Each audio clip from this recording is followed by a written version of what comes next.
Welcome to This Explainer. Today, we're diving into the ultimate health checkup for these giant grid transformers. You can think of the transformer as the beating heart of our electrical grid. But before we can trust it to handle massive voltages, we have to run a 9-step diagnostic exam right there on site to prove it's totally ready for the real world. Okay, let's dive into our agenda. We are going to group these tests into 4 clear categories: electrical vitals, vector alignments, insulation health, and finally, physical protections. First up is Section 1, Electrical Vitals. We're testing the heartbeat of the machine. Our very first check is the voltage turn ratio test. You know that nameplate bolted to the side of every transformer? It lists the unit's exact specifications. For example, it might tell us the high voltage input is 132 kilovolts and the low voltage output should be exactly 11.6 kilovolts. The turn ratio test verifies that the physical windings inside the tank actually match that math. We test across all the tap positions, just to ensure that what's written on the label is precisely what the transformer delivers. Building right on that, we have the magnetic balance test. Transformers actually work on the principle of mutual induction across 3 phases. To test this, engineers will apply 415 volts to the high voltage side. Because of induction, voltages will naturally appear on the other phases. And the rule here is simple but honestly brilliant. The sum of the voltages measured across 2 phases has to equal the third. So if we measure 2 phases and add them up, they should perfectly equal the main induced voltage, say around 390 volts. This completely confirms that both the high and low voltage windings are perfectly balanced. Next, we check the magnetizing current and winding resistance. It's kind of wild to think about, but for a machine handling hundreds of thousands of volts, we actually test its core structure by measuring tiny milliamps. Meanwhile, we're testing the winding resistance in microscopic microohms across the R, Y, and B phases. All 3 of those values must be exactly identical. If they are, we know for sure the windings haven't shifted or broken during transport.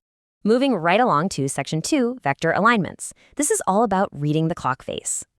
Back on that same nameplate, you're going to find a code called the vector group. It usually looks like a mix of letters and numbers, something like DNR11. The capital letters represent the high voltage connections, and the lowercase letters are for the low voltage connections. Engineers have to meticulously verify that the vector group shipped by the factory matches the exact requirements of the substation site. There is 0 room for error here. Now, what's really interesting is how engineers calculate these phase shifts using a super intuitive visual metaphor, a clock face. Think about it. A full circle is 360 degrees, right? And a standard clock has 12 hours. If you divide 360 by 12, you get 30. Therefore, every single hour on that clock face represents an exact 30-degree phase shift. And this illustrates beautifully how that clock metaphor works in practice. Take a die 11 vector group. That points to 11 o'clock, meaning it has a 30-degree lead. Die 1 points to 1 o'clock, giving us a 30-degree lag. And die 5 points all the way down to 5 o'clock, which creates a massive 150-degree phase shift. Out in the field, engineers use complex voltage equations to physically measure these exact angles, ensuring the phase displacement is dead on before it ever touches the live grid. All right, Section 3, Insulation Health. Time to check the transformer's immune system.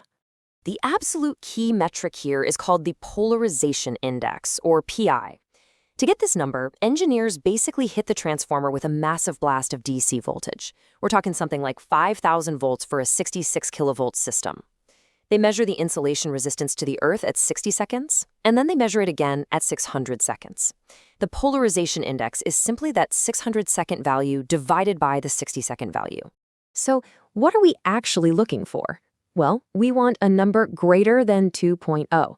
If you run the tests and get a polarization index of, say, 2.4, that is fantastic news. It means the insulation between the high voltage, the low voltage, and the earth is robust and fully protective. But here is the crucial point. This isn't just a one-time test. Consistency is literally everything. Say you measure a PI of 2.4 today, but then 3 months later it drops down to 1.8. That is a massive red flag. A dropping polarization index is your early warning sign that the insulation is degrading. It essentially means you have a sick transformer on your hands that needs immediate intervention. A huge part of that immune system is the transformer oil itself, which acts as both a coolant and an insulator. Checking it is surprisingly simple. First up is just a visual check. Healthy, fresh oil is a clear, bright yellow. If it's dark or cloudy, there is a problem. Then comes the breakdown voltage, or BDV test. We literally zap a sample of the oil, like a miniature lightning strike, to see exactly how much voltage it can withstand before it completely fails. The higher that breakdown voltage, the stronger the oil's insulating power. Finally, Section 4, Physical Protections. Let's look at the reflexes and safety mechanisms.